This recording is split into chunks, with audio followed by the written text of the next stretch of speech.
መንግስትን የትኛውን መንግስት ልትደግፍ ትችላለህ፣ የትኛውን መንግስት ልትቃወም ትችላለህ። የራስ ፖለቲካዊ ስታንድ ይኖራል። ግን መጽሐፍ ቅዱስን ለአንተ ዓላማ ለአንተ ፖለቲካዊ ዓላማ ለማስገበር መሞከር ኃይለኛ ቀጣፊነት መሬት ላይ ማንኖር እስኪመስል ድረስ በጣም በመለጠጥ እዚህ ምድር ላይ ስለሚደረጉ ጉዳዮች እንደማይመለከተው ሰው አክት ማድረግ ትምህርትን በተሳሳተ መንገድ የመረዳት ውጤት ነው። ሃይማኖቶች ከመሰረታዊ የሰው ልጅ እሴት ጋር ጸብ ከገጠሙ ቆም ብለህ ሃይማኖትን መመርመር ይቻላል።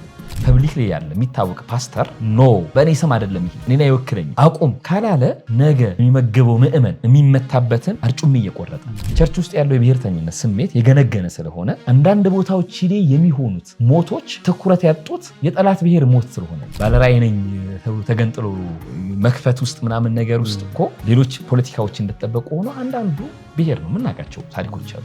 ቸርቹ የሞራል መሰረቱ እየተናለ ስለመጣ ሌላ አስተዳደር ችግር ስላለ የዶክትሪን መሰረት ላይ በትክክል የመቆም ችግር ስላለ እኚህ ተደመሩና ለወንበዴ እንዲመቹ የተደረጉት። እየሞተ ያለው ሰው እኛ ምናችንም ያልሆነ ቁጥር ብቻ የሆነው ሰው ደም የፈሰሰለት ነው፣ የእግዚአብሔር የእጅ ስራ ነው እና በዘላለም እቅድ ውስጥ ያለ ሰው ነው። ግድ ሊሰጥ የሚገባው በዛ መንገድም ጭምር ነው።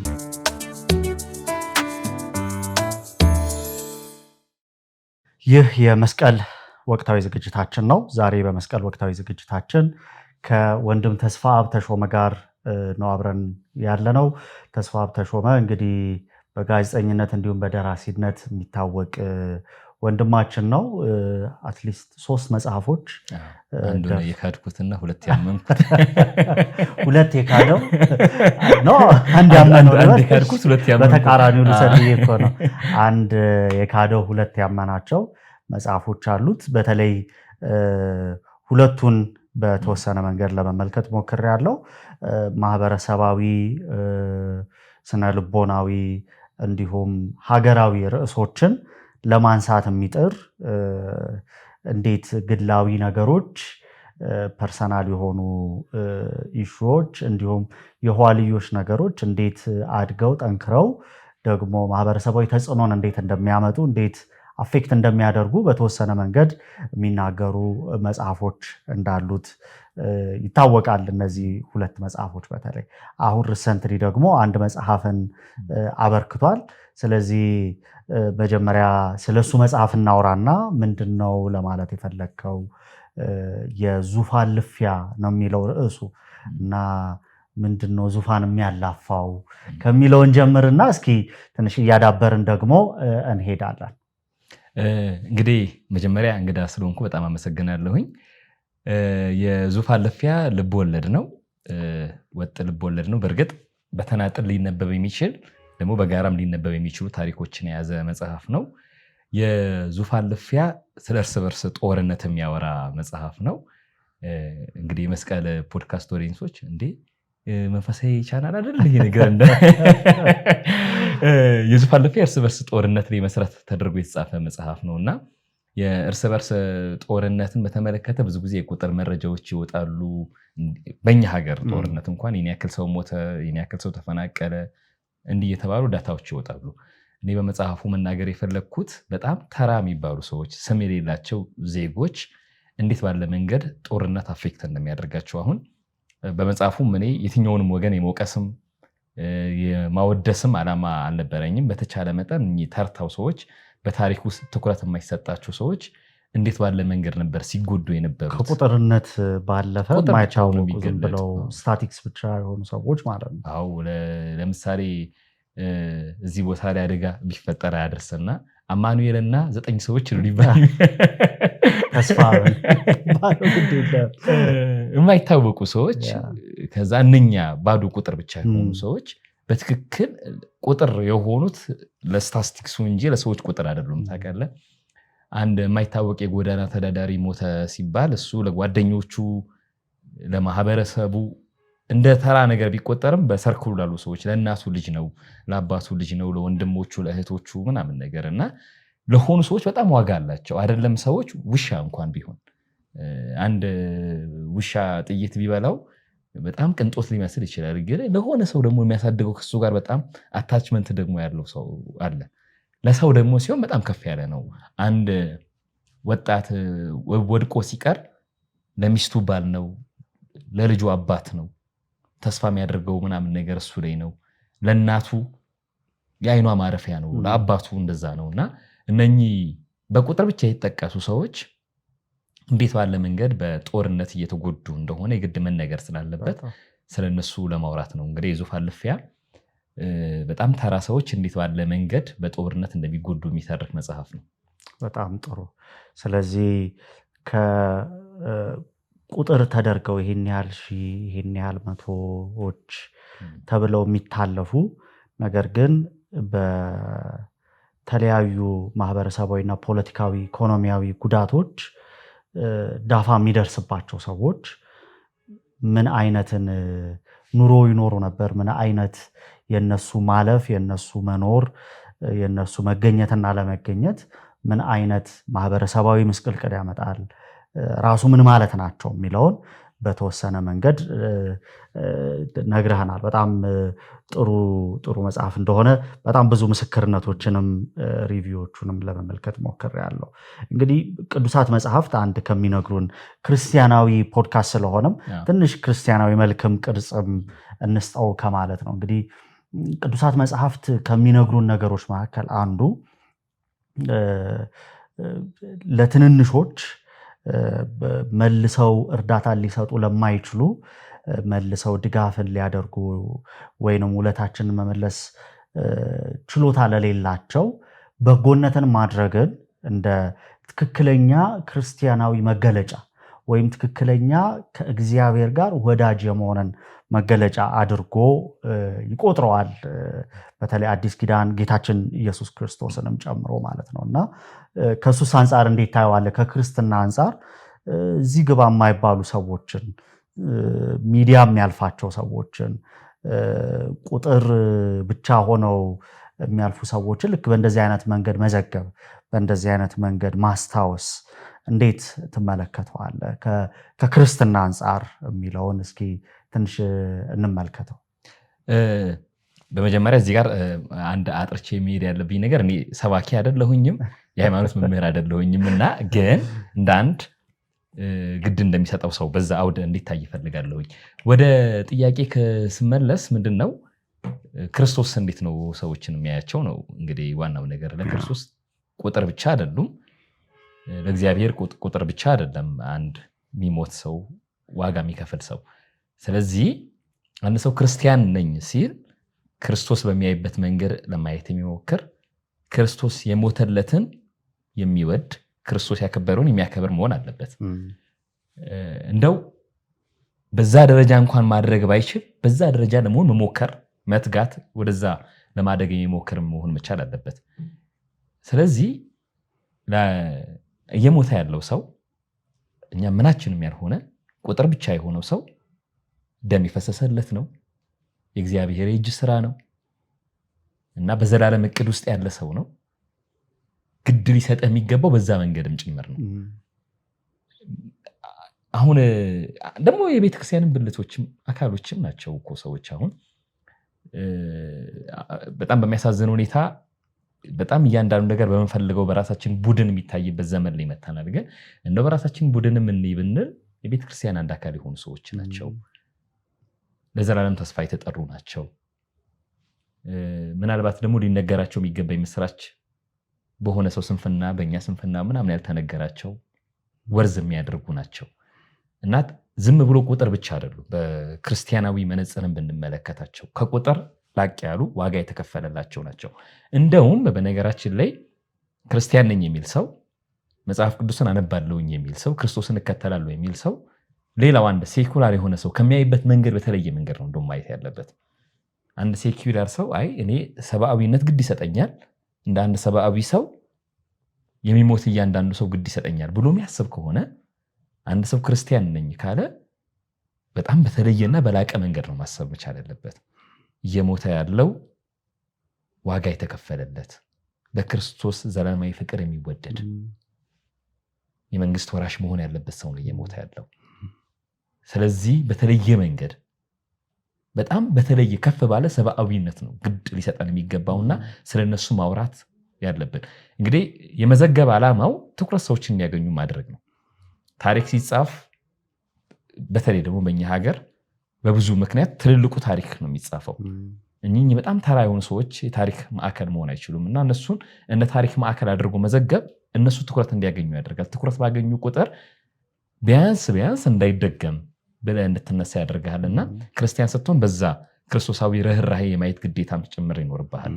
በጣም ጥሩ። ስለዚህ ሰዎችንም እንደው ስንመለከት አይ ቲንክ የአምሳለ መለኮት መሆናቸውን በእግዚአብሔር መልክና አምሳል መፈጠራቸውን ማሰብ ከግምት ውስጥ መክተት መቻል አለብን።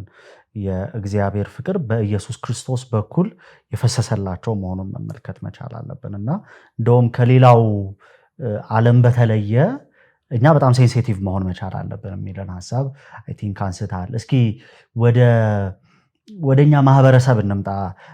አንዳንዴ ራስህን ከወንጌላውያን እንዳንዱ አድርገህ ትቆጥራለህ፣ አንዳንዴ አትቆጥርም። ሶሻል ሚዲያ ላይ እንደማየና አንድ ጓደኛዬ በትክክል ያንተ ቦታ የቱ ጋር ነው ጠይቆኝ እኔ ከኛ እንዳንዱ አድርጌ ስለምቆጥረህ ምክንያቱም ክርስትና ይሄ በማህበርም የምንኖረው በጋራ የምንኖረው አብረን የምንኖረው ኑሮ እንደሆነም ስለማምን ክሪቲኮች ሲሰጥ የሰው ሌብሊንጎች እንዳሉ ሆነው ማለት ነው እና እስኪ ይሄንን የኛን ማህበር ወንጌላዊውን ማህበር ኢቫንጀሊካል ክርስቲያን የሚባለውን ትንሽ ከዚህ ከማህበረሰባዊ ግዴታ ተቆርቋሪነት አንጻር እስኪ እንመልከተው የሚል ሐሳብ አለኝ።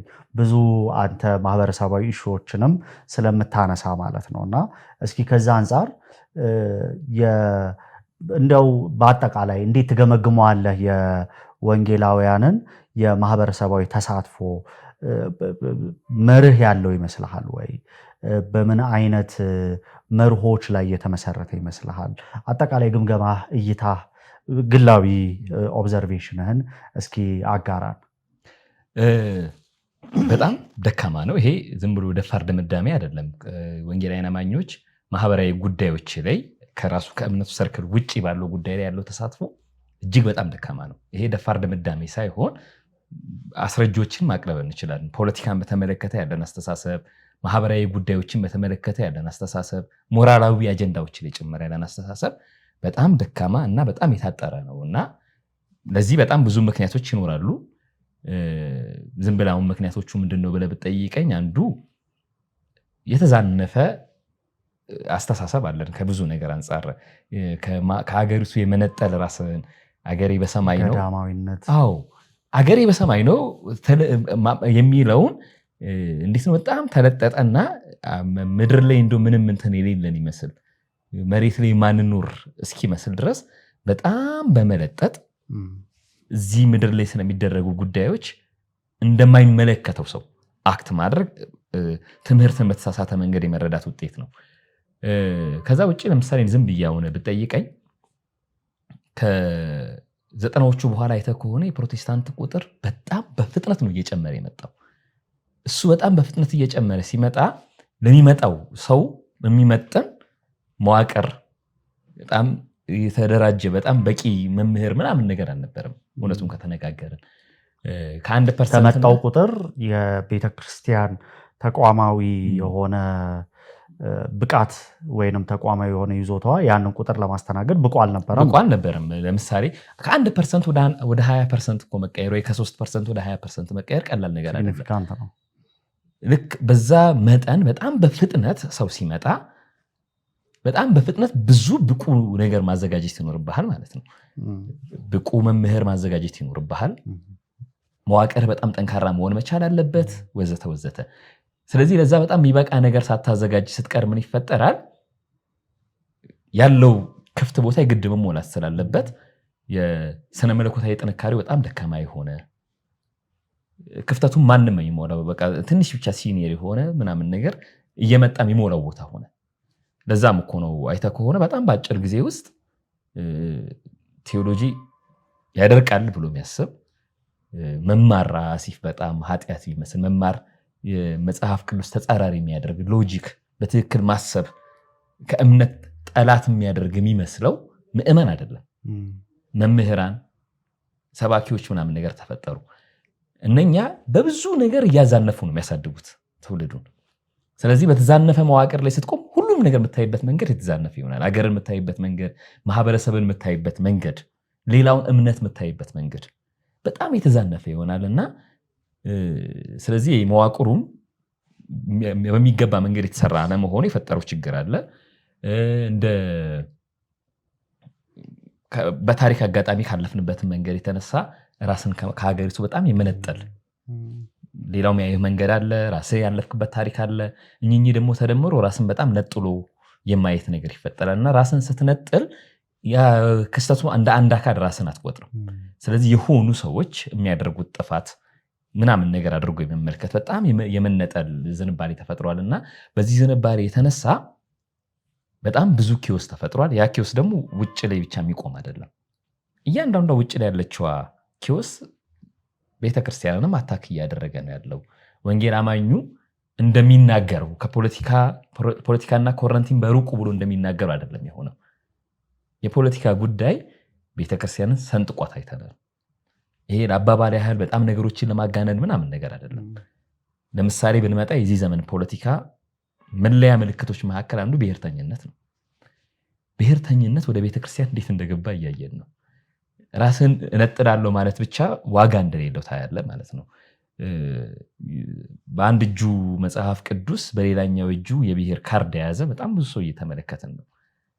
የዚህ አንዱ ምክንያት የሚገባህን የቤት ስራ ሳሰራ ቆመ ስትጠብቅ የሚመጣ ጎርፍ ሲመጣ እኔ ለጎርፉም ማምለጫ መንገድ አልሰራሁኝም ብለህ ስለቆምክ ዝም ብሎ አልፎ ካሄደ ይዞክ ነው ሊሄድ የሚችለው፣ ሊያፈርስ ይችላልና በዚህ የተነሳ የተፈጠረ በጣም አደገኛ ምስቅልቅል አለ። ምስቅልቅል ቤተክርስቲያንን በጣም እየጎዳት ነው እና ደግሞ አጉል ሰማያዊ ነኝ በሚል ስሜት በጣም ነገሩን በመለጠጥ ከምድር ለመነጠል የተደረገውም መንገድ በጣም ብዙ ዋጋ እያስከፈለም ነው። በጣም ጥሩ አይ ቲንክ ጥሩ አድርገህ ኦብዘርቭ እንዳደረግ ይሰማኛል።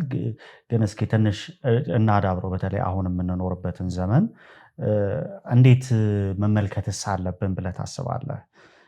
በጣም በብዙ ጽንፈኝነት መካከል ነው ያለነው። የፖለቲካው ጽንፈኝነት ራሱን የቻለ አለው። ከዛ ሃይማኖታዊ ጽንፈኝነት እሱ ላይ ተጨምሮበታል። ከዛ ጂኦፖለቲካል ነገሮቹ ደግሞ አሉ። እዚህ ላይ የኛ እምነት ደግሞ አንዳንድ እኔ ርካሽ ተስፋ ነው የምለው ቀቢጸ ተስፋዎችን ይሰጣል። ልክ እንዳልከው እዚህ አልኖርም፣ ይሄ ሀገር የኔ አይደለም፣ ማልፍበት ነው ይላል። እንደዛ ብሎ ቢተወው ጥሩ ነበረ።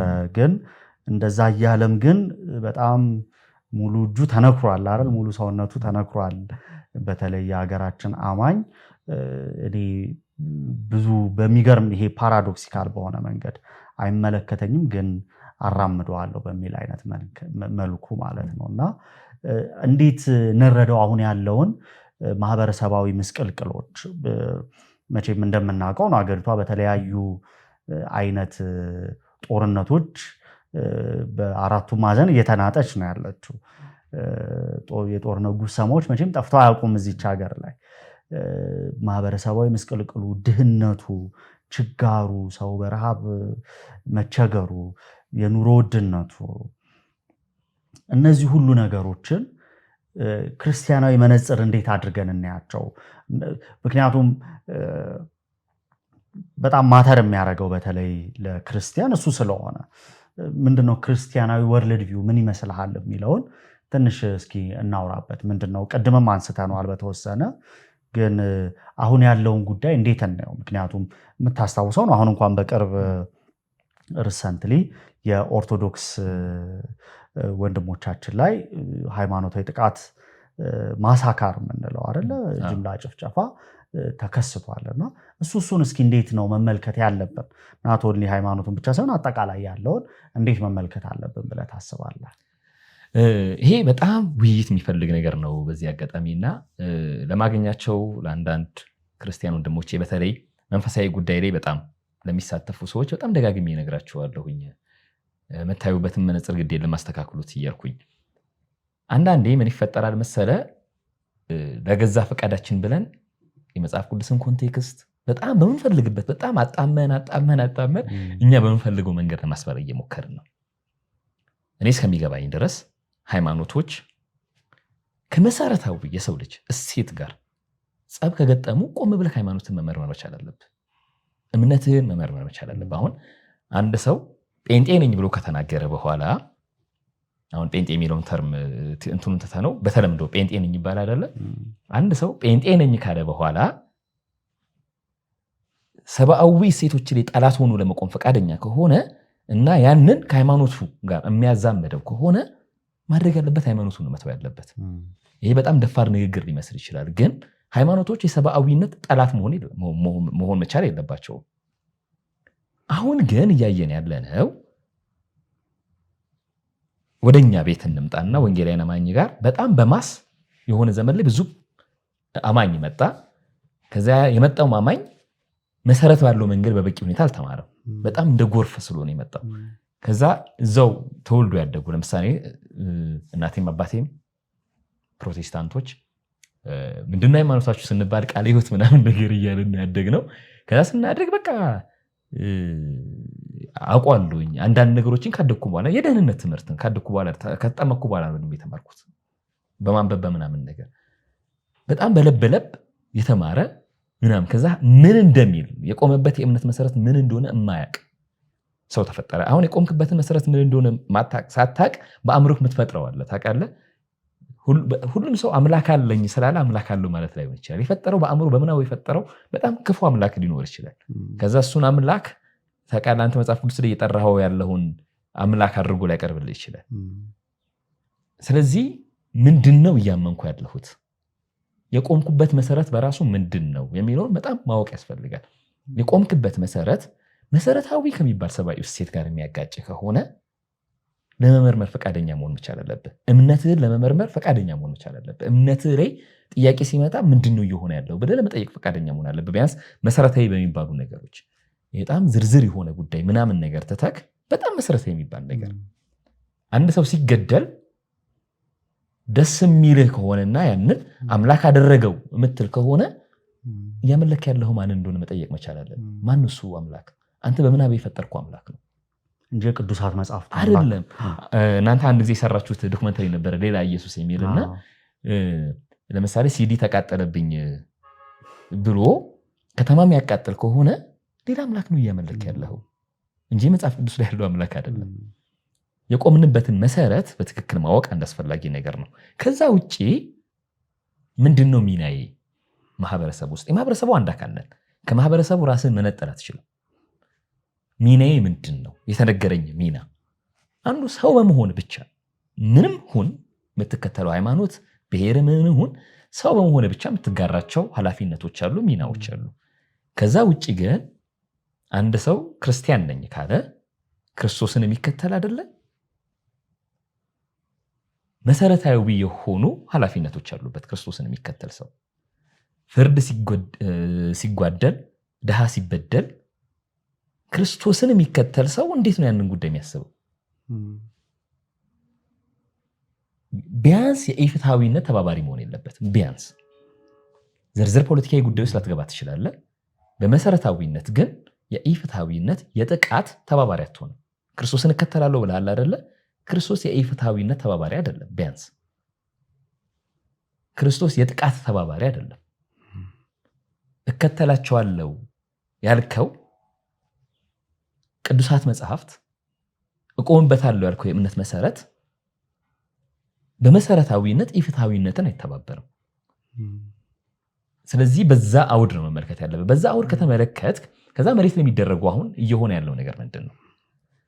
በእኛ ሀገር ኮንቴክስት አሁን እየሆነ ያለው በጣም ዝርዝር የፖለቲካ ተሳትፎ ሊያስፈልገው ይችላል። ሰብአዊነት ግን ሊሰማ ግዴታ ነው። ሰው በመሆን የተነሳ ብቻ ሰብአዊ ርህራሄ ሊሰማ ይገባል። ክርስቲያን ነኝ ካልክ ደግሞ ክርስቶስ የሞተለት የእግዚአብሔር ፍጡር የሆነ የመለኮት ማደሪያ የሆነ ሰው እንደ ዋዛ ሲገደል በጣም የላቀ ርህራሄና ድንጋጤ ነው ሊሰማ የሚገባው። ስለዚህ እዚህ ጉዳይ ላይ ቢያንስ ሌላ ዝርዝር ጉዳይ ላይ መግባት ባትችል ይሄ ጉዳይ ስህተት እንደሆነ መናገር ኃላፊነት ጭምር ነው። ኖ ማለት ኃላፊነት ነው። አሁን ብድግ በላይ ወጥተህ ኢየሱስ ጌታ ነው ጌታን ተቀበሉ ምናምን ነገር ማለት ጌታን ተቀበሉ ማለት አንድ ነገር ነው። ነገር ግን ህይወት ይናገር። አንዳንድ ሰው ይወጣና ኑ ጌታን ተቀበሉ ምናምን ነገር ብሎ በተናገረበት አንደበት ካንተ ጠላትና ተጻራሪ ሆነ ከቆመ የትኛውን ጌታ ነው የምትቀበለው? ህይወትህም አይናገረውን በተግባር ተጻራሪ የሆንክ እንዴት ሆኖ ነው እሱን ጌታ ሊቀበል የሚችለው? ይህንን በጣም ከግምት ማስገባት መቻል አለብን። እና በጣም ጥሩ የበጋሻው ለምሳሌ በጣም ጥሩ ማስተማሪያ ነው። በጋሻው የኔ ሲዲ ስለተቃጠለ እግዚአብሔር ለበቀል ብሎ ከተማውን አቃጠለ ምናምን የሚል ነገር ተናግሯል። በነገራችን ላይ ኢየሱስ ክርስቶስ መስቀል ላይ ተሰቅሎ ከተማ አልተቃጠለም። ከሲዲ በላይ ዋጋ የከተማው ነዋሪ ይሰጠዋል እግዚአብሔር። ሻሸመኔ ላይ ከተቃጠለው ሲዲ በላይ የሻሸመኔ ከተማ ነዋሪ ዋጋ አለው፣ ውድ ነው። ይሄ አይደለም በእግዚአብሔር አይን አንድ ሎጂክ በገባው የሰው ልጅ አይን እንኳን በጣም ትልቅ ዋጋ አለው። አሁን በራሳችን ኢሰባዊ መመዘኛ እግዚአብሔርን የምንመዝነው ከሆነ ይሄ እግዚአብሔርን መሳደብ ነው።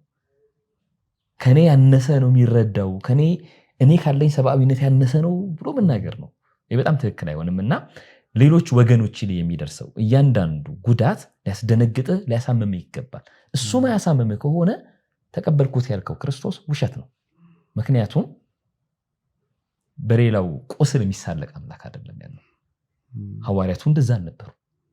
ሐዋርያት ጋር ለምን ትሄዳለህ? በእኛ ዘመን ፓስተር ታምራት ዘመን እንደዛ አልነበረም። በእኛ ዘመን የነበሩ ሰዎች አትሊስት ከኛ የቀደሙ ሰዎች በሌላው ቁስል ላይ እንጨት የሚሰዱ አልነበሩ። እና ያለውን በጣም መሰረታዊ ጉዳይ በትክክል ማወቅ፣ የቆምንበትን የእምነት መሰረት በጣም ማወቅ አለብን። አገሪቷ ላይ ምን እየተካሄደ እንደሆነ በትክክል መረዳት መቻል አለብን። ይሄ ውስብስብ ነገር አይፈልግም፣ ቅንነት ብቻ ነው የሚፈልገው። አገሪቷ ላይ ምን እየተደረገ እንደሆነ እዛ ውስጥ ሚናዬ ምንድን ነው? ቢያንስ ሚናችን ቢያንስ ርህራሄ ማሳየት ይሄ መሰረታዊ ግዴታችን ነው። እና ከዛ ከርህራሄ ሚዛን እየተዛነፍን በሄድን ቁጥር እንዳንራራ የሚያደርገን ነገር በተፈጠረ ቁጥር የቆምኩበት መሰረት ምንድን ነው ብሎ መጠየቅ ያስፈልጋል። የትኛውን ጌታ ነው ተከተልኩኝ እያልኩኝ ያለሁት?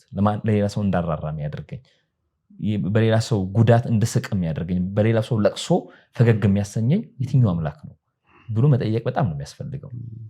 በጣም መሰረታዊ ነገሮች ናቸው።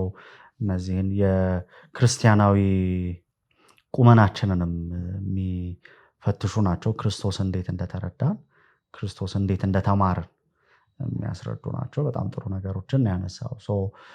ምንድነው ቀጣይ የማስበው ቀጣይ ጥያቄያችን እንግዲህ መሆን ያለበት ኦኬ ምን እናደርግ ዘይን በተለይ አሁን ባለው ይህንን ያለንበትን ሁኔታ ለመረዳት ሀገራችን ያለችበትን ባልንጀራችን ያለበትን ምናልባት አንዳንዴ ደግሞ ሌሎች ሰዎች ያሉበትን ምክንያቱም በጦርነት ወቅት ትግራይ የነበሩ ወገኖቻችን ያሉበትን ሁኔታ ምክንያቱም በክርስቶስ አንድ አካል ስለሆነን ማለት ነው እንዴት ነው መረዳት ያለብን የሚል ጥያቄም ጭምር እንዴት እንረዳ የሚል እኔ አንዳንድ ጊዜ ምን አስባለሁ አይታ ከሆነ በጣም ብዙ ይሄ ዲጂታል ሚዲያው ላይ ለዶክትሪናል ለዚህ ለአስተምህሮ ጥራት በጣም ሰው ሲጨነቅ በጣም ኖ እንትን ይሄ ነው በቃ ይሄ ትንኝን ሲያጠራ በቃ ቀጭኗን መስመር ለማስመር በወንጌላውያን ዘንድ በኦርቶዶክስ ዘንድ ምናምን በቃ ልዩነቷን በደንብ ሊያደምቅ ሲፈልግ በጣም እሱን ተመልክቼ አንድ አክቲቭ ጦርነት ያለበት አካባቢ ያለ ክርስቲያን ቢያደምጠን ምን ይሆን የሚሰማው ብዬ ብዙ ጊዜ ጠይቃለሁ። ቅንጦት ስለሚሆን ማለት ነው። የሰብአዊ እርዳታ እየጠበቀ በመጠለያ ጣቢያ ውስጥ ያለ አንድ ክርስቲያን ሴት ኢቫንጀሊካል ወይ ወንጌላዊ ወይ ጴንጤ ወይ ኦርቶዶክስ ኦር ሙስሊም እንደዛ ቢሰማ ምንድነው ሊሰማው የሚችለው? እኛ ለሃይማኖታችን እኮ ቀንተን ነው ግን ወገናችን ዋን ኦፍ አስ የምንለው ከኛ እንዳንዱ የምንለው የኛ ቅንጦትን እንዴት ይመለከተው ይሆን የሚል ሐሳብ አለኝና እንደዛ አስባለሁ። ስለዚህ ምንድነው ግን ማድረግ ያለብን እንዴት ነው እነዚህ የሀገራችን ዜጎች ወገኖቻችን በተለያዩ ሁኔታዎች አፌክትድ ሲሆኑ ሲጎዱ እኛ በምንናገራቸውም ሊሆን ይችላል አሁን ባለው ነባራዊ ሁኔታም ኢኮኖሚያዊ ፖለቲካዊ ማህበራዊ በተለያዩ አክቲቪዝሞች በመናምን ሲጎዳ ምንድነው የክርስቲያን ሚና ፎር ሹር ቅድም እንዳልከው አንደኛው መራራት ነው ማዘን ነው በደንብ እንደተጠቀስከው ለሰዎች ማዘን መቻል አለብን ለሰዎች መራራት መቻል አለብን ለሰዎች ኮምፓሽኔት መሆን መቻል አለብን ይህ በጣም ቦተም ላይን ነው ምክንያቱም ወንጌላት የሚነግሩን ቅዱሳት መጻሕፍት የሚነግሩን እሱን ስለሆነ አይደል የደጉ ሳምራዊ ታሪክ እንዳየው ከመርዳቱ የሆነ ወደ ተግባር ከመግባቱ በፊት መጀመሪያ አዘነለት አይደል ርህራሄው ነው የቀደመውና እሱ በጣም መሰረታዊ ነው ግን ቀጥሎስ ምን እናርግ ኦኬ ይሄ ነገር አለ ምን ነገሮችን ማድረግ አለብን ከአሁን ካለንበት እንደ ክርስቲያን በጋራ ለመቆም ይሄ የተከፋፈለውን ድምጽ አንድ ላይ ለማህበረሰባዊ ጥቅም ለማህበረሰባዊ አገልግሎት ለማዋል ምን ብናደርግ የሚበጀን ይመስልሃል እንደው ውይይቱን ከዚህም ስለሆነ የሚመነጨው ማለት ነው ክርስቶስ በዚህ ዘመን ቢኖር እና በምድር እየተመላለሰ ቢሆንና በስጋ አንዲት የተደፈረችን ሴት ሲያይ ምንድነው ያደርግላት የሚችለው በብሔሩ የተነሳ የተጠቃን ሰው ሲያይ ምንድነው ሊለው የሚችለው በሃይማኖቱ የተነሳ የሚገደል ወገን ሲያይ ምንድነው ሊያደርግ የሚችለው አሁን መለኮታዊን አምላክነቱ አለ እንደ ሰው ምድር ላይ ሲመላለስ ሊያደርግ የሚችላቸው በጣም መሰረታዊ ነገሮች አሉ አይደለ ቅድም እንዳነሳ ነው ይራራላቸዋል ይረዳቸዋል ቀኝ እጁን ይዘረጋላቸዋል አሁን የቁጥር መረጃዎች በጣም አወዛጋቢ ስለሆኑ ቁጥሮችን እንተዋቸውና ኢትዮጵያ ውስጥ አሁን በጦርነት ቀጠና ወለጋ ላይ እና አጠቃላይ ምዕራብ ኦሮሚያ ላይ በጣም ለም አካባቢ ነው በነገራችን ላይ አካባቢ እና ረሃብ ገብቷል በጣም ለምለም በሆነ ቦታ ለቁጥር የሚታክቱ ሰዎች ተገድለዋል እዛ አካባቢ በነገራችን ላይ በሃይማኖት ፕሮቴስታንት ይበዛል በጣም በርካታ ሰዎች ሞተዋል እየሞቱ ነው አሁንም ከፊት ለፊት ሰውቆም ይቀጥል ይመስላል ቤንሻንጉል የምድር ትራንስፖርት እየተጠቀሙ አይደለም ከሌላው የኢትዮጵያ ክፍል በአየር ነው እየተገናኙ ያሉት አራቱ አቅጣጫ ተዘግቶ ሞታቸው ለዜና እንኳን ብቁ አይደለም ሰዎች ይሞታሉ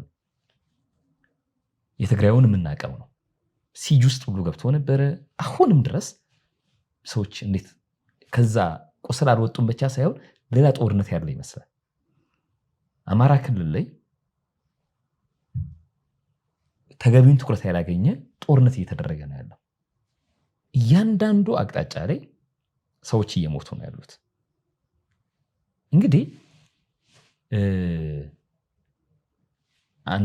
ኦሬዲ አሁን አንዳንዱ ምን ይላል የዳነ ያልዳነ ብሎ የሚለየው ወገን አለ አይደለ ኦኬ ምን በለ ነው በህይወት እየሞተ ላለው ሰው መጀመሪያ አግዘው እንጂ እርዳው እንጂ ቀጥሎ ይደርሳል ከርህራሄ ውጪ አንዱ ክርስቲያናዊ ባህሪ ማገዝም ነው ድምጽ ለሌላቸው ድምጽ መሆን ነው ፍትህ ሲዛባ ይሄ ነገር ስህተት ነው ብሎ ከእውነት ጋር መቆም ነው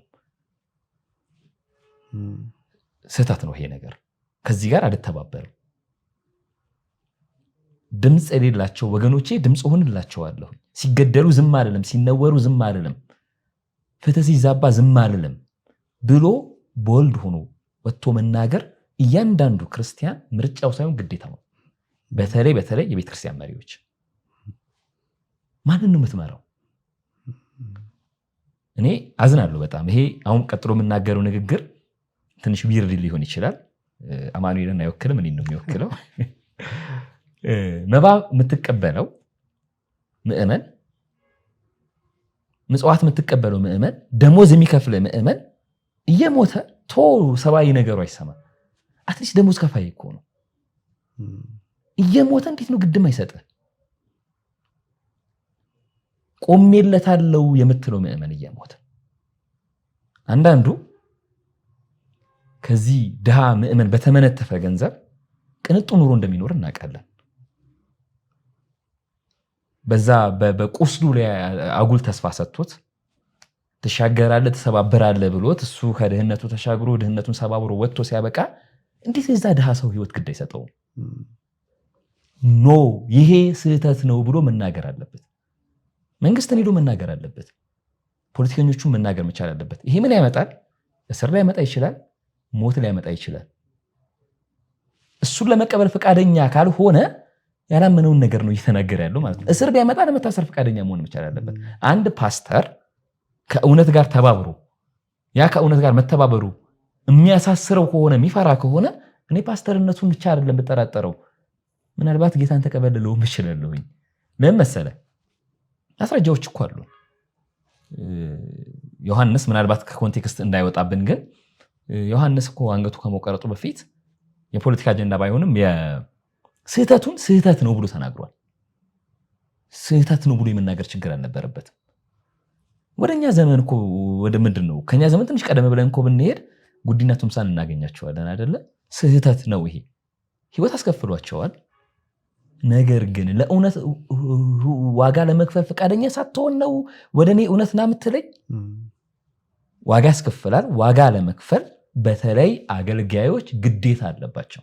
ኖ ይሄ ስህተት ነው ብሎ ቦልዱን የመናገር ግዴታ አለባቸው። በነገራችን ላይ የሃይማኖት ተቋማት ሁሉም የሃይማኖት ተቋማት ከፊት ለፊታቸው ኃይለኛ ጨለማ ነው ያለው እና አንድ አማኝ ጌታ አለ ምናምን ማለቱ ሞቅታ ሊፈጥር ይችላል። ፕራክቲካሊ ግን ከፊት የሃይማኖት ተቋማት ጨለማ ነው የሚጠብቃቸው። ምን ማለት መሰለ? በእኛ ሀገር ኮንቴክስት ብትሄድ ሰዎች እየተጠቁ የእምነት ተቋማት ድምፅ እየሆኗቸው አይደለም። በጣም ብዙ ሰዎች እየተጠቁ ድምፅ እየሆኑላቸው አይደለም። ድምፅ አለመሆንቶ ከፖለቲከኞች ጋር እየተሞዳሞዱ ነው። የሚሸጠኝን የሃይማኖት አባት ለምንድን ነው የምከተለው የሚል ጥያቄ የተፈጠረባቸው ብዙ ወጣቶች አሉ።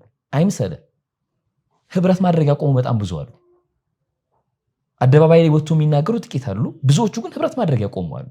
ሶሻል ሚዲያ ላይ የምናውቃቸው ነው። ለምሳሌ ማንቃት አንድ ሴት ነበረች፣ አሁን ህብረት ማድረግ ጀመርኩኝ አለች። ወገኖቼ ትግራይ ላይ በጦርነት እየሞቱ ወንጌላውያን ፓስተሮች ድምፅ መሆን አይደለም ሞታቸውን ደግፈው ቆመዋል። እንዴት ሆኜ ህብረት ማድረገው ብላ የተናገረች ልጅ ነበረች።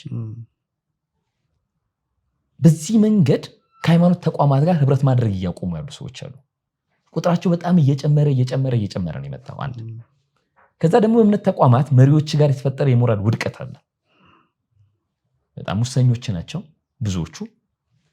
ይሄ ደፋር ንግግር ሊመስል ይችላል፣ ግን በጣም ሃይማኖት ተቋማት ውስጥ የተፈጠረ ሙሰኝነትና ገንዘብ አሳዳጅነት በጣም የሚያሳዝን ነው። ሃይማኖት ተቋማት ውስጥ የብሔር ፖለቲካ ገብቷል። ከዛ ደግሞ ከውጭ ምን መጥቷል? ኤቲዝም። አሁን የአማኝነት የመጣበትን መንገድ የእምነት ተቋማት እየሞገቱ ያለበት መንገድ ምንድነው? ኒቼ እግዚአብሔር ሞቷል ብሏል፣ ግን ኒቼም እኮ ሞቷል ምናምን። በዚህ መንገድ ነው የምትመልሰው? ሲሪየስ ጥያቄ ሲመጣብህ በእውቀት አሁን የእውቀት እንትኑ በጣም እየላላ መጥቷል እምነት ተቋማት ጋር። የአማኒው ለምሳሌ የሚመጣበትን የሎጂክ ጥያቄ እንዴት መመለስ እንዳለበት አያውቅም። ውስጡ ደግሞ በጣም እየፈረካከሰ ነው። የሞራል ውድቀት እየተፈጠረ ነው፣ ሰዶማዊነትን ጨምሮ በእምነት ተቋማት ውስጥ ወሲባዊ ልቅነት እየተፈጠረ ነው።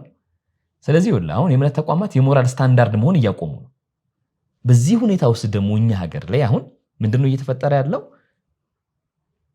የሰዎች ሞት ግድ የማይሰጠው የእምነት ተቋም ተፈጥሮ ሞታቸው ጉዳዩ ያልሆነ ብቻ አይደለም፣ ከሞታቸው ጋር የሚተባበር የእምነት ተቋምና የእምነት አባት እየተፈጠረ ነው። ስለዚህ ምእመኑና በእምነቱ ተቋም መካከል ላይ ያለውን አንድ የሚያደርገው ነገር ምንድነው? በጣም እየተቆረጠ መጥቷል። ይሄ በነገራችን ላይ አገርን ነው ይዞ ሊጠፋ የሚችለው። በተለይ ደግሞ በእኛ ሀገር ሁኔታ ሰውን ትንሽም ቢሆን ሞራሉን ለመጠበቅ የሚያስገድደው ህግ አይደለም። ህግ ያለውን ጉልበት አጥቷል። መንግስታዊ መዋቅር በላይ በተወሰነ መንገድ ሃይማኖት ነው። አሁን ሃይማኖት ጋር ያለው ግንኙነት ሲበጠስ ፍጹም ኢሞራላዊና አጥፊ ማህበረሰብ ነው የሚፈጠረው። ያ አጥፊ ማህበረሰብ ለእምነት አባቱም አይመለስም፣ ለእምነት ተቋሙም አይመለስም። ስለዚህ የእምነት ተቋማት ሁሉም የእምነት ተቋማት እየመጣ ያለውን አደጋ በትክክል በመረዳት ቢያንስ የአደጋው ተባባሪ መሆን የለባቸው። አሁን ግን እያደረጉ ያሉት ግዴለሽ ብቻ አይደለም እየሆኑ ያሉት፣ የአደጋው ተባባሪ ጭምር ነው እየሆኑ ያሉት፣ የጥፋቱ ተባባሪ ነው እየሆኑ ያሉት። ስለዚህ ቆም ብሎ ማሰብ መቻል አለባቸው። ከእውነት ጋር መተባበር ዋጋ ያስከፍላል። ዋጋ ለመክፈል ፈቃደኛ መሆን መቻል አለባቸው። እውነት እንነጋገር ከተባለ እኮ እኔ እምነት የለኝም ኤቲስት ነኝ የሚለው ሰው ወጥቶ ሰዎች በብሔር መገደላቸው ስተት ነው ብሎ ሲናገር፣ አንድ የእምነት አባት በተቃራኒው ሰዎች በብሔር ማንነታቸው መገደላቸውን ደግፎ ሲቆም በጣም አሳሳቢ ነው እና ከዛ ዋጋ መክፈሉ ሲያስፈራው፣ እውነት እንነጋገር ከተባለ እኔ በጣም ከብዙ ፓስተሮች በተሻለ መንገድ ደፋር ነኝ። እኔ በጣም ከብዙ የእምነት አባቶች በተሻለ መንገድ ደፋር ሆኜ ኖ ስተት ነው ብዬ እየተናገርኩኝ ነው። እንዴት ከኔ ያነሰ ድፍረት ይኖራቸዋል? ከእውነት ጋር መተባበር እንዴት ነው የሚያስፈራቸው? ከእውነት ጋር ተባብሮ ዋጋ መክፈል ካስፈራቅ እንዴት ነው የምመራው? ለመንጋ እማትራራ ጨካኝ እረኛ መሆን እኮ ነው። የመንጋ ጠባቂ አውሬ ሲመጣ አውሬ መጥቷል እኔ አውሬ ፈራለሁኝ እንግዲህ በጎቹ እንደሆኑ ሲሆን ነው የምትለው፣ እንደ ፍጥርጥራቸው እንደዛ እኮ ነው አሁን እየሆነ ያለው። አውሬው ያስፈራል። እኔ እኮ አዝናለሁ ለበጎቹ፣ አውሬውን ግን ስለምፈራ እንግዲህ እንደምትሆኑት ሁኑ ነው እየተባለ ያለው። ኖ ብሎ ፈለፊት መቆም ምርጫቸው አይደለም፣ ግዴታቸው ነው። ዋጋ ሊያስከፈላቸው ይችላል። ዋጋ ለመክፈል ፈቃደኛ መሆን ምርጫ አይደለም። ቢያደርጉት ይመረጣል አይደለም፣ ግዴታ ነው። ከእውነት ጋር ቆሞ ዋጋ መክፈል ካለባቸው ዋጋ መክፈል መቻል አለባቸው እንጂ እምነትን፣ ሃይማኖትን ቅንጡ ህይወት ለመኖር መጠቀም ማለት ድብን ያለ በዝባዥነት ነው እና ግድ የላችሁም በዝባዥ አትሁኑ ለማለት ነው። መሀል ላይ ያሉት አንዳንድ ኃይለ ቃሎች አንተ ላይ ወኩሉት ምን ነው የሚወክሉኝ? እሱ እውነት ነው። ልክ ነህ። ኮንሰርኖችን በተለይ በክርስትና ዘንድ እንደዚህ አይነት ነገሮችን ግዴለሽነቶች ስለበዙም ማለት ነው ብዙ ለመንጋውም ለሰብአዊነትም ጭምር ለሂዩማኒቲ ለሰው ልጆች ለምንለውም ለሱም ግዴለሽነቱ በጣም በዝቷልና እንግዲህ አንዳንድ እንትኖች ጽሁፎች እንደሚሉት ክርስትና ወይም ክርስቲያን ወይንም የእምነት ተቋማት ልጓም ጭምር ናቸው። ተው መልካም ሲደረግ አመስጋኞች፣ ሰላም ሲፈጠር አጨብጫቢዎች፣ ጥሩ ነው ይቀጥል በዚሁ የሚሉ ደግሞ ማህበረሰባዊ እኩዮች ሲኖሩ፣ ክፋቶች ሲኖሩ፣ በደሎች ሲኖሩ ደግሞ ተው ይሄ ነገር ትክክል አይደለም፣ ሚዛን ተዛብቷል የሚሉ መሆናቸውን እንግዲህ እናነባለን። መጽሐፍ ቅዱስም ይነግረናል። አይ ቲንክ ብሉይ ኪዳንንም ብናነብ የነቢያቱ አገልግሎት በቀጥታ የሚያያዘው ከሱ ጋር ነው። ነገር ግን ቤተክርስቲያን አሁን ያለችው በተለይ የኛ ዘመኗ እኛ የምንገኝበት በዚህ አንጻር በብዙ መንገድ ወደኋላ እንደቀረች ነግረህናልና ይሄ ደግሞ ቤተክርስቲያን እየገጠማት ካሉት ፈተናዎች መካከል አንደኛው ልክ የዚህ ውድቀት ማሳያ ይመስላል። ምናልባት እንደ ማጠቃለያ ምን ማድረግ እንዳለብን አንስተናል። ለምሳሌ ዋቢ መሆን፣ ድምፅ መሆን፣ አድቮኬት ማድረግ ልክ እንዳነሳው ሰው ምክንያቱም ውጤቱ በጣም አደገኛ ስለሚሆን ቤተክርስቲያን እየተጎዳ ላለው፣ በጦርነት እያለቀ ላለው፣ እየተደፈረች ላለች ልጅ፣ እየተደፈረች ላለች እናት፣ እየተደፈሩ ላሉ ሰዎች ለነዚህ በጣም መቆም መቻል አለባት። አገልግሎቷን ወደዛ መዘርጋት መቻል አለባት። ድምጿ ጮሆ ሊሰማ ይገባል። እንደው አንዴ ተሳስታ ቢሆን ደግማ መሳሳት የለባትም። አንዴ አምልጧት ቢሆን ሁለተኛ እድል ሊያመልጣት አይገባም የሚለውን ድምፅ በደንብ ካፕቸር ማድረግ በደንብ መያዝ መቻል አለብን ብዬ አምናለሁ። እኔ አሁን ያለውን እስኪ ማህበረሰባዊ ደግሞ መዋቅራችንን ትንሽ እንንካ። ቅድም ስለ ብሔርተኝነት የተወሰነ አንስተናልና ብሔርተኝነትና ቤተክርስቲያንን ደግሞ እስኪ ትንሽ እንመልከታቸው። በቅድም ኮመንቶች ላይ አሁን እንግዲህ ሀገራችንም የተዋቀረችው በዚህ በብሔርተኝነት ፌዴራሊዝም ነው። ቤተክርስቲያንም ብሔርተኛ ትሸታለች። ነገረ ስራዋ ማለት ነው። መዋቅሯ እንደዛ ይሸታል። እንደምታውቁ አንዳንድ ቤተክርስቲያን የእንትን ብሔር የእንትን ኢቭን ጎጥ ድረስ እየተገባ ድረስ ይባላል። ይታማሉ፣ በቃ ይታወቃል ጊቨን ነውና እስኪ ቤተክርስቲያንንና ብሔርተኝነትን ትንሽ ሃይላይት ለማድረግ እንሞክር። ምን ይመስልሃል? ማቃቸው ለምሳሌ አንዳንድ ቸርቾች አሉና በጣም ሲሪየስሊ ብሔርተኝነት ያለበት ምእመኑ መታቃቸው ብዙ ቸርቾች ይኖራሉ ብዬ አስባለሁ። ምእመኑ ምናምኑም በብሔር የተዋቀረ የተደራጀ ምናምን ነገርና እኔ የትኛውን መጽሐፍ ቅዱስ እንዳነበው ባውቅ በጣም ነው ደስ የሚለኝ። ከዘር ከነገድ ተዋጅተናል፣ ከዛ በተለየ መንገድ የተደራጀው እኛ ብሔር ነው ካላሉ በቃ የኦርዌል እንደሚለው አንዳንዶቹ በተለየ መንገድ እኩል ናቸው እንደሚለው ማለት ነው። እና አንዳንዶቻችን በተለየ መንገድ ተዋጅተናል ብሎ እንደሚያስቡ በጣም ያስታውቃል። በነገራችን ላይ ከብሔሩ ቀደም ብዬ ግን አንድ ከመንግስት ጋር ተያይዞ ያለውን ቤተክርስቲያን የአንዳንድ አማኞችን በጣም ያሳዝን አስተሳሰብ ልንገር። እንግዲህ አንድ ሰው የትኛውን ፖለቲካዊ አቋም ቢይዝ እረዳዋለሁ። ነገር ግን እርስ በርስ የሚደባደብ አቋም ግን ሲይዝ ሞቲቭን ጥያቄ ማነሳው። አንዳንድ ሰዎች በኢህአዴግ ጊዜ መንግስትን ሲቃወሙ ቆዩና በብልጽግና ጊዜ መንግስትን መቃወም አይ ለመንግስት ተገዙ ተብሏል። እንግዲህ ለመንግስት ተገዙ ተብሏል የሚለውን የመረረ ከሆነ መታምነው ሁሌም ነው ማመን ያለብህ። አንተ የምትፈልገው መንግስት ለመደገፍ ለመንግስት መገዛት አንተ የማትፈልገው ሲሆን አይ ምናምን ነገር ይሄ በጣም በጣም ሲሪየስሊ ስህተት ነው። እንዲህ በጣም የሚያስቡ ተራ ሰዎች አይደሉም፣ ብዙ ምዕመናን አሉ። አሁን መንግስትን ራሱ እየበየነን ያለንበት መንገድ መንግስትን የትኛውን መንግስት ልትደግፍ ትችላለህ፣ የትኛውን መንግስት ልትቃወም ትችላለህ። የራስ ፖለቲካዊ ስታንድ ይኖርሃል። ግን መጽሐፍ ቅዱስን ለአንተ ዓላማ ለአንተ ፖለቲካዊ ዓላማ ለማስገበር መሞከር ኃይለኛ ቀጣፊነት ነው። እንግዲህ በአዲስ ኪዳን በቤተክርስቲያን ዘመን እግዚአብሔር መር መንግስት አለ።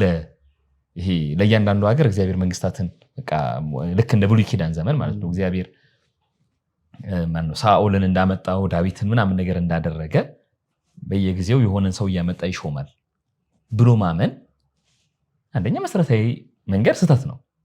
ሁለተኛ እንደዛ በለካመን ሁሉንም እየሾመ ያለው እንደዛ ነው ብለህ ማመን ያለብህ። አንተ የምትፈልገው መንግስት ሲሆን እንደዛ እያደረክ እያመንክ ስትሄድ ለምሳሌ ይሄንን በጣም መቃወም የሚያስፈልገው ባክፋየሮች አሉ። አየህ አላግባብ የሆነ ውክልና ስትወስድ አንድ የፖለቲካ አካል ራሱን ነው የሚወክለው፣ አይዲዮሎጂን ይወክላል። በግድ ወስደ አንድን ማህበረሰብ እንደሚወክል አድርገህ ስታቀርብ ማህበረሰቡ ነገ የሚመታበትን ዱላ እያቀበልክ ነው። ለምሳሌ የሁቱና ቱትሲን ታሪክ ይህን ጉዳይ ማነሳው ለምን መሰለህ? ነጥብህን ረስቼው አይደለም፣ በጣም አሳሳቢ ስለሆነ ነው። የሁቱና ቱትሲ ታሪክ ከጭፍጨፋው በኋላ እንዴት ነው ናሬት የሚደረገው?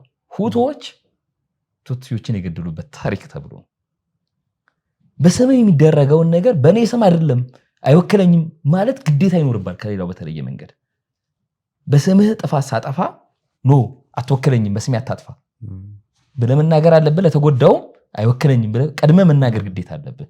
ካልሆነ ግን አንተ የምትመታበትን ዱላ እያቀበልክ ነው። በዝምታ ነገ የምትመታበትን ዱላ የምትወጋበትን ጦር እያቀበልክ ነው። እንዲህ አይነት ታሪክ ደግሞ በእኛ ሀገር ታሪክ አለ። በተሳሳተ ማገናኘት መንግስታትን ከብሔር ጋር እያገናኘን በተሳሳተ መንገድ የብሔሩ አባላት ዋጋ እንዲከፍሉ ሲደረጉ አይተናል። ስለዚህ አሁን ኖ በእኔ ስም አይደለም ማለት መሰረታዊ ግዴታ ነው። ይሄኛው በጣም መሰረታዊ ግዴታ መሳት ለምእመን አለመራራት ነው። አንድ ፐብሊክ ላይ ያለ የሚታወቅ ፓስተር ኖ በእኔ ስም አይደለም ይሄ እኔን አይወክለኝም አቁም ካላለ ነገ የሚመገበው ምእመን የሚመታበትን አርጩም እየቆረጠ። ስለዚህ ኖ ማለት የግድ ያስፈልጋል። ወደ ብሔርተኝነቱ ነጥብ ስንመጣ ብሔርተኝነት በባህሪ አሁን ብሔርተኛ ሰዎች የሚያቀርቡት የተለያየ መከራከሪያ አለ። ግን ቢያንስ መሬት ላይ ባለው በምናየው ባህሪው ምን አይነት ተፈጥሯዊ ባህሪ ያለው የኔ እና ያንተ የሚል ልዩነትን ይፈጥራል። ቢያንስ አሁን መሬት ላይ እያየን ባለ ነው። እሱ ብቻ አይደለም፣ እኛ ሀገር ላይ በተለይ ደግሞ ባለው የጠላትነት ጠላት የሆነ ወገን አለ። ያንዳንዱ የብሔር እንትኖች ብሔርተኞች ዘንድ ብትሄድ እንንተና እኮ የኛ ታሪካዊ ጠላቶቻችን ነው ይላሉ። ይሄ ማለት በትልልቁ ደረጃም ብቻ አይደለም። ወደ እያንዳንዱ ብሔር እንትን ስትል የራሱ ደርቢ ያለው በቃ በእግር ኳስ ቋንቋ ደርቢ እንደምትለው ተፎካካሪ ብሔር አለውና ያ ብሔር ጠላቴ ነው ምናምን ነገር እያለ ይሄኛው አስተሳሰብ ወደ ቸርች ሲመጣ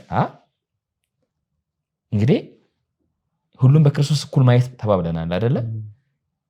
ከዛ በክርስቶስ ሁሉንም እኩል ያለው ብለ ጠላት የሆነ ብሔር አለኝ በሚል የአስተሳሰብ ፍሬምወርክ ውስጥ ስትሆን ያኛው ነገር ሲጠቃ ምን መሰለ እየተጠቃ ያለው ሰው አይደለም ጠላት ነው። ስለዚህ መጠቃቱን ተባበራለህ። ለዛም ነው በነገራችን ላይ ቸርች ውስጥ ያለው የብሔርተኝነት ስሜት የገነገነ ስለሆነ አንተ እንዳልከው በጣም በቀላል አማርኛ አይደለም፣ በጣም የገነገነ ብሔርተኝነት ስላለ አንዳንድ ቦታዎች ላይ የሚሆኑት ሞቶች ትኩረት ያጡት የጠላት ብሔር ሞት ስለሆነ ነው። ጠላት የሚሉ በትምህርት ጥቅስ ሲሆንና ጠላት ብሎ የሚያስቡት ብሔር ሞት ስለሆነ ነው ትኩረት የተነፈጉት። አንዳንዱ ደግሞ የጠላት ብሎ የፈረጁት ሃይማኖት ተከታይ ስለሆነ ነው ሞታቸውን ትኩረት የነፈገው። እንደዛ ነው ወይ መጽሐፍ ቅዱስ የሚለው? አንድ በጣም የሚያሳዝንህን ነገር ከዚህ በፊት ሌላ ፖድካስት ላይ አውርቼዋለሁ። በጣም ጥሩ ምሳሌ ስለሆነ እዚህ ላንሳው። አንድ ቦታ ላይ በብሔር ሰዎች መፈናቀል ጀመሩ እና አፈናቃዮች ሄደው ምናልባት ይህን ታሪክ ሰምተው ከሆነ አላውቅም፣ የጠላት ብሔር ብሎ ስላሰቡ ውጡልን ብለው ካስወጧቸው በኋላ ንብረት ሊዘርፉ ቤት ሲገቡ ፍሪጅ አገኙ። ፍሪጁን ሲያወጡ ፍሪጅ ውስጥ ቢራ ነበረ። በኢየሱስ ስም ቢራ ኃጢአት ነው ብለው ቢራውን ደፉና እንትኑን ይዞት ሄዱ። ፍሪጁን ሰውየውን በብሔሩ ማፈናቀል ኃጢአት አይደለም፣ የሰውየውን ንብረት መስረቅ ኃጢአት አይደለም፣ ቢራውን ግን መጠጣት ኃጢአት ነው። ለምሳሌ ብሔርተኝን ጽንፍ ስትይዝ ታውቃለህ እንዳትታይ ነው የምትታወረው። ጠላት ብለህ የፈረጅከው አለ ምናምን ባለጋራህ አለ። ከዛ እሱን ባለጋራህን እያስወገድክ ነው እንጂ እንትን አይደለም።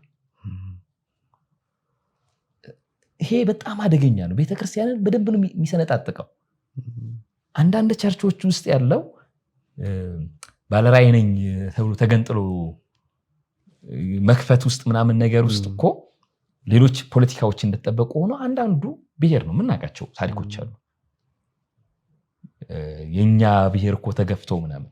እኔ አንድ ቸርች ውስጥ ዲቴይሉን አልነግርህም፣ በኋላ ቡና ስትመጣ እነግርሃለሁ። ምን ተፈጠረ? አንድ ብሔር ናቸው። አንድ ብሔር ስለ በቃ አንድ ብሔር ናቸው። ከዛ ከብሔሩ ውስጥ የቤተክርስቲያን መሪዎች ይመረጡ አይደለ? በየሆነ ተርም በየስንት ዓመት መሆኑን ከነገርኩህ ቸርቹን ትገምተዋለህ። እና የመሪዎቹ ሲመረጡ ከተመረጡት ውስጥ አንድ ብሔር ናቸው ብያለሁ። ከዛ ብሔር ውስጥ ጎሳ ምናምን አለ አይደለ? የተመረጠው ሌላ ጎሳ ነው የሚበዙት። እና የኛ ጎሳ እንዳለ እንዴት ያ ጎሳ ይመረጣል ምናምን ብሎ የቸርች መንፈሳዊ ዘርፍ ውስጥ ያሉ ሰዎች አንመራም። አሁን ቸርቹ ምን ነገር ተደንግጣ በጣም ትልቅ ቸርች እናት ምናምን ነገር ተብሎ ከሚጠሩት መካከል ይሆናል። ለዛ እኮ ነው ቢሆን አሁን ሐሰተኛ ነቢያት ምናምን ነገር ከየቸርቹ ሆነ ነገር ይዘው ሲወጡ ማንንም እኮ አይደለም ይዘው ይሄዱት አይደል? ሐሰተኛ ነቢያት የሚበዙት ሴት ነው ፕሮቴስታንት የሚበዛበት አካባቢ ላይ የሚበዙት። ምንድነው ያደረጉት? ቸርቿ ፕሮቴስታንቱ ዶክትሪን ላይ በጣም መሳሳት ሲጀምር ልምምዱ መዋቅሩ በጣም እንትን እያለ ሲሄድ የብሔር መከፋፈሉ ምናምን በጣም ልል ሲሆን ለመዝረፍ በጣም ተመቻቸው። አዲስ ሌላ ሃይማኖት ተከታይ ሄዱ አይደለም ይዘረፉት። ምንናገር ከተባለን ሐዋሳ ላይ የሚበዙት ለምሳሌ ሐዋሳ ፕሮቴስታንት የሚበዛበት ምናምን ነው። ከቃለ ሕይወት ከሙሉ ወንጌል ከካህናተ ኢየሱስ ምናምን ነገር ነው ምዕመኑን ወስደው እንትን የዘረፏቸው። ምክንያቱም ቸርቹ የሞራል መሰረቱ እየተናደ ስለመጣ ቸርች ውስጥ ብሔርተኝነት የፈጠረው መከፋፈልም ስላለ ሌላ አስተዳደር ችግር ስላለ ቅድም ያወራ ነው የዶክትሪን መሰረት ላይ በትክክል የመቆም ችግር ስላለ እኚህ ተደመሩና ለወንበዴ እንዲመቹ ነው የተደረጉት። እና ቸርች ውስጥ ያላችሁ ሰዎች ምዕመኑን ለወንበዴ እንዲመች አታመቻቹት። ብሔርተኛ በሆናችሁ ቁጥር ለወንበዴ ነው የምታመቻቿቸው። በጣም ረጅም ማብራሪያ ሰጠውኝ። በጣም ጥሩ ሐሳብ ነው ያነሳው። ስለዚህ ኦልሞስት ብሔርተኝነት የሚባለውን ውጪ ከማየት ይልቅ ውስጥ መመልከትን እንደ መሰረታዊ ሐሳብ አድርገህ ነው ያነሳው። እስኪ ዝም ብለን የተወሰኑ መፍትሄ ሐሳቦችን እናንሳና እናጠናቅ። ለማጠናቀቅ ማጠቃለያ ለመስጠት እንዲመቸን ምን እናርክ አይደል? ምክንያቱም እነዚህ ነገሮች አሉ ሀገራችንን ማህበረሰባዊ ነገሮችን እየሆኑ ያሉ ነገሮችን በአግባቡ መረዳት አለብን። ዘይን አሰ ክርስቲያን ምን ማድረግ አለብን? እንደዚህ ሀገር ነዋሪ እንደዚህ ሀገር ባለቤት ምንድነው ማድረግ ያለብን የሚለውን እስኪ እንመልከተው ለማለት ነው። የመጀመሪያው ተሳስቻለሁ ለማለት ፈቃደኛ መሆን መቻል አለብን። በቃ መሳሳትን አምኖ መቀበል ያስፈልጋል። እንደው በተቻለ መጠን ሌላው እምነት ላይ ተሳስታችኋል ብሎ በድፍረት ለመናገር ያለው ድፍረት ሊኖር ይገባል። ተሳስቻለሁኝ ማለት አለብን። የመጀመሪያው የሚቀድመው እሱ ነው። ከዛ ውጪ እንደው እንደ ሶሳይቲ ፕሮቴስታንቱ ወንጌላውያን አማኙ የታድሶ ልጅ ነው አይደለ? ስለዚህ ለመታደስ ፈቃደኛ መሆን መቻል አለበት። መታደስ ምንድነው? በተለምዶ ወደ ኦሪጂናል መመለስ አይደለ? ስለዚህ መጀመሪያ ተሳስቻለሁኝ፣ ስለዚህ መታደስ አለብኝ። መታደስ ምንድነው? ወደ ኦሪጂናሉ መመለስ። አሁን ወደ ኦሪጂናሉ ስንመለስ ወደ መሰረታችን ነው የምንመለሰው ማለት ነው። መቆም ያለብን መሰረት የቱ ጋር ነው? አገሪቷ ምንም ልትሆን ትችላለች። የአገሪቷ የፖለቲካ አስተሳሰብ ኮሙኒዝም ሲመጣ ኮሙኒስት ከሆንክ፣ ብሔርተኝነት ሲመጣ ብሔርተኝነት አራማጅ ከሆንክ፣ ኒዮሊበራሊዝም ሲመጣ ኒዮሊበራል ከሆንክ፣ በሚመጣው እያንዳንዱ የምትመራ ከሆነ አደጋ አለ ማለት ነው። አሁን ችግር የሆነው መንግስታዊ መዋቅሩ ብሔርተኝነት ተኮር ነው። ስለዚህ እሱን ተቀብለን ወደ ብሔርተኛ በቀጥታም በተዘዋዋሪም ወደዛ መዋቅር ስለገባን ነው። መሆን ያለበት ግን መሰረታችን መጽሐፍ ቅዱስ ከሆነ መጽሐፍ ቅዱስ አማኝን እንዴት ነው ዲፋይን የሚያደርገው? ሞራልን እንዴት ነው ዲፋይን የሚያደርገው? አሁን መሰረታዊ የሆነ የሞራል ችግር ስለሆነ የተፈጠረው ሞራልን እንዴት ነው ዲፋይን የሚያደርገው? ወደዛ መሰረት መመለስ ነው። ወደዛ መሰረት ደግሞ የምትመለሰው በእውቀት ነው። ቴዎሎጂ ያደርቃል የሚለው በጣም የሚያደርቅ አስተሳሰብ መተው ያስፈልጋል። ቴዎሎጂ ያደርቃል ዋናው የመንፈስ መነቃቃት ነው ብለን ወዴት እንደደረሰን አይተነዋል። በጣም ቅጣም ባሩ የጠፋ ሃይራርኪ የሌለው እጅግር የሌለው በጣም የተዘበራረቀ ነገር ውስጥ ደርሰናል። አሁን ግን ኖ በመንፈሳዊ እውቀት ነው መመራት ያለብን ወደሚል መመለስ መቻል አለብን። ተሳስተናል፣ መታደስ አለብን፣ መሰረታችን መስተካከል አለበት። መሰረታችን የሚስተካከለው በመንፈሳዊ እውቀት ነው። ስለዚህ ወደዛ እውቀት ለመመለስ ፈቃደኛ በመሆን ከዛ መጀመር አለብን። ከዛ ውጪ ግን ኦፊሻሊ ይቅርታ መጠየቅ ባለበት ቦታ ላይ ኦፊሻሊ ይቅርታ መጠየቅ መቻል አለበት። እሳት ሲወርድባቸው ዝም በማለት የጥፋት ተባባሪ ለሆንባቸው አንዳንዴም በመናገርም ጭምር ለተባበርናቸው ላነወርናቸው ላዛባ ነው ፍርድ ሲባል ኦፊሻሊ ይቅርታ መጠየቅ ያስፈልጋል። ይቅርታ መጠየቅ ንስሐ መግባት ያስፈልጋል። ከዛ በኋላ ታውቃለህ መንገዱ በጣም በግማሽ ታውቃለዋለህ እና እሱ ፈቃደኝነት በጣም ያስፈልጋል። ስኮላሮች ወደ ፐብሊኩ ላይ መጥቶ ወደ ንግግር ወደ ውይይቱ የግድ መምጣት መቻል አለባቸው። ምንድነው የቱ ጋር ነው የተፈጠረው ስህተት የሚለውን ለመወያየት በጣም ፈቃደኛ መሆን መቻል አለባቸው። በጣም ነው የማመሰግነው ስለነበረን ቆይታ ተስፊሽ። ጥሩ ነገሮችን እንዳነሳን ተስፋ አደርጋለሁ። መጽሐፉን እንግዲህ ሁለቱን ያመናቸውን በተለይ እንድታነቡ አበረታታለሁ። ጥሩ መጽሐፎች ናቸው። የመጀመሪያውን አንብቤ ያለው፣ ሁለተኛውን አዲስ የወጣውን ያላነበብኩት። ጥሩ ፐርስፔክቲቮች አሉት። ጥሩ እይታዎችን እንግዲህ የምንጨብጥበት እንደሆነ ተስፋ አደርጋለሁ። ስለነበረን ቆይታ በድጋሚ አመሰግናለሁ። ጊዜ ይስጥልኝ።